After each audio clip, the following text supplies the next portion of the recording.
Hi everyone, I am Kevin with CandleScience, and this is the IGI 6006 Paraffin Soy Wax Blend. It's paraffin and soy all in one wax, so you kind of get the best of both.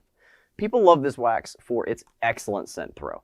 Especially if you're used to soy with the long cure times, you often get a nice strong throw out of this wax with just a couple of days curing. You also get really good color retention and a lack of frosting that you often see with soy wax as well. So you can achieve deeper, richer colors.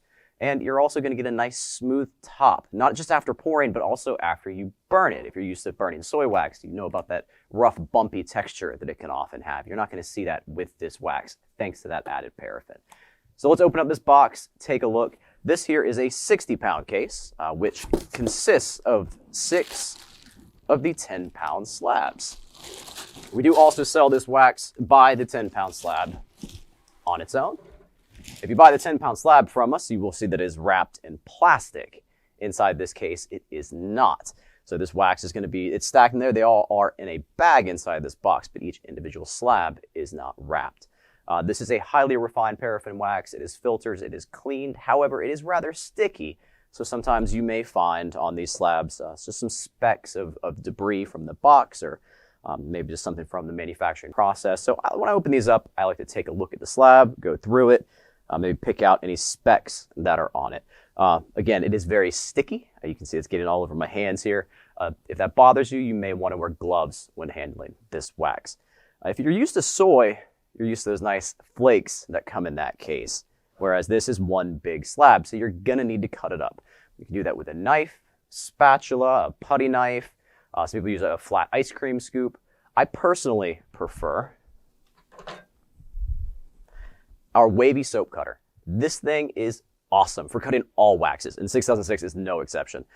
It's nice and sharp. It's a little bit sturdier than our standard soap cutter, so if you want a tool for cutting wax, pick one of these up. I love it. I use it all the time. It's fantastic. Slices right through the 6006, so you can get it into nice, small, manageable pieces. So this is a semi-glossy, opaque wax. It is usually very soft. You will notice from batch to batch sometimes there can be a slight difference in the hardness. It can be a little harder sometimes, it can be a little softer sometimes, but generally soft enough to just smooth out with your fingers. It's very pliable, very easy to work with. You get a 10% fragrance load on this maximum, which often you do not need because of how strong the scent throw on this is. We recommend starting at 6%. You can always increase to 10 if you would like.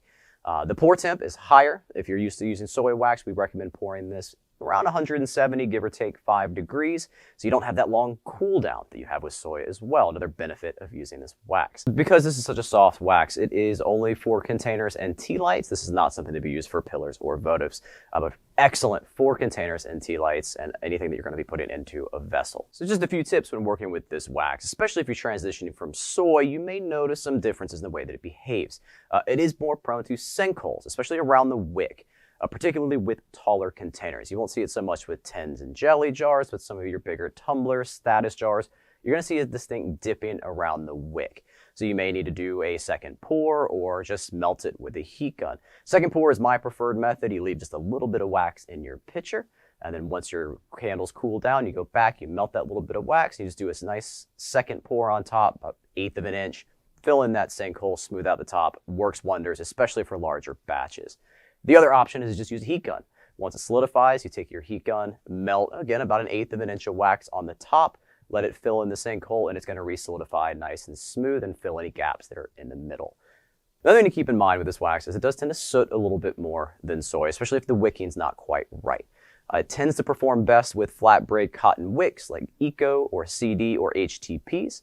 Be sure to check out our wick guide for our best recommendations for your container. You also may see some more wet spots, as in glass adhesion on the side of your glass. Because of the paraffin content, it tends to shrink a little bit more. It's also why you get the sinkholes, but it tends to pull away from the glass. One way to help combat that is to just preheat your jars around 100 degrees before you pour, and that's going to help to avoid those wet spots. But to be honest, you'll probably still see them from time to time, but don't worry about it. Customers never even notice. And also, because it comes in a slab form, you're probably going to want to break it down in advance and store it. If you have a place so you can store the full case, they can store in the slab, no problem. I personally like to cut it up, maybe put it in a storage bin or Tupperware. That way it's a little bit more easily managed, especially if you're doing small batches. And one more thing to point out that you'll likely notice when you go to burn your candles, it does tend to behave differently than soy wax. You may notice that while you'll get a full melt, it's not going to have the depth that soy generally has. But as it burns down into the container, you will start to see that deeper melt pool. So in the beginning, if you're not seeing that nice deep melt pool, it may not mean that you need to wick up. I would continue burning it down. You'll often find that any residue left behind does melt and join the melt pool. If you continue increasing your wick size, you may not remedy that problem, and it's going to be overwicked when you get down to the bottom. So just keep that in mind. Be sure to test all the way down before you start wicking up with this wax, because it does behave differently than soy. Well, thanks for watching, everybody. I hope that this answers any questions that you have about this wax. If you've been considering trying it, if you're having issues with soy and you wanted to try something new, remedy some of those common issues, light scent throw, frosting, poor color retention, things of that nature, this is a great wax. So give it a try. Leave a comment down below. Let us know your feedback. Don't forget to like and subscribe so you don't miss any of these videos in the future. And again, thanks for watching. I look forward to seeing you next time.